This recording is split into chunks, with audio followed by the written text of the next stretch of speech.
Hi everyone. Right నా పూర్విక స్కూల్కి వెళ్తుంది. బ్రేక్ఫాస్ట్ వచ్చి ఉప్మా చేస్తున్నాను, తొందరగా అయిపోద్ది కదా. అందులో తను తినదు కానీ అలవాటు చేయాలి. నేతిలో మంచిగా రవ్వ అయితే వేయించి ఇట్లా ఉప్మా చేస్తున్నా. సో క్యారియర్ అయితే పెట్టేస్తాను. మేడం గారు అయితే స్కూల్కి స్టార్ట్ అయిపోయారు. ఇక మా హిత్విగాడి విషయానికి వస్తే వాకర్ కొన్నాకంటే ఎవరిని పట్టించుకోవట్లేదు, తెగ బిజీ అయిపోయాడు ఆటలోని. ఇంక రియోగాడు అయితే కిషోర్ కాఫీ కలుపుకుంటే ఫస్ట్ నాకు మసాజ్ చేయ తర్వాత కాఫీ అంటున్నాడు. ఇంక ఉప్మా వేడిగా ఉంది, అందులో నా ఫేవరెట్ కాబట్టి ఫస్ట్ ఉప్మా అయితే తినేస్తున్నాను.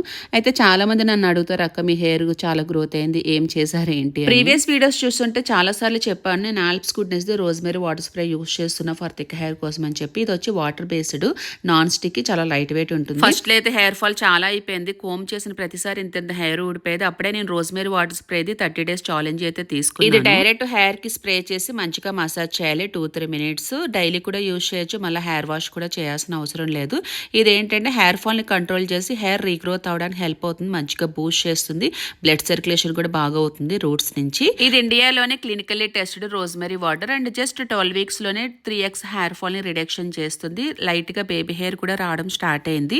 అండ్ Day 1 కి Day 30th కి చాలా డిఫరెన్స్ ఉంది. సో నేను ఇప్పుడు కోమ్ చేసినా కూడా చాలా లైట్ గా హెయిర్ ఫాల్ అయితే అవుతుంది. రెగ్యులర్ గా యూస్ చేస్తే కనుక మంచి రిజల్ట్ అనేది కనిపిస్తుంది. ప్రోడక్ట్ ఇక్కడ ట్యాగ్ చేస్తాను, మీరు కూడా పక్కా ట్రై చేయండి. Thank you.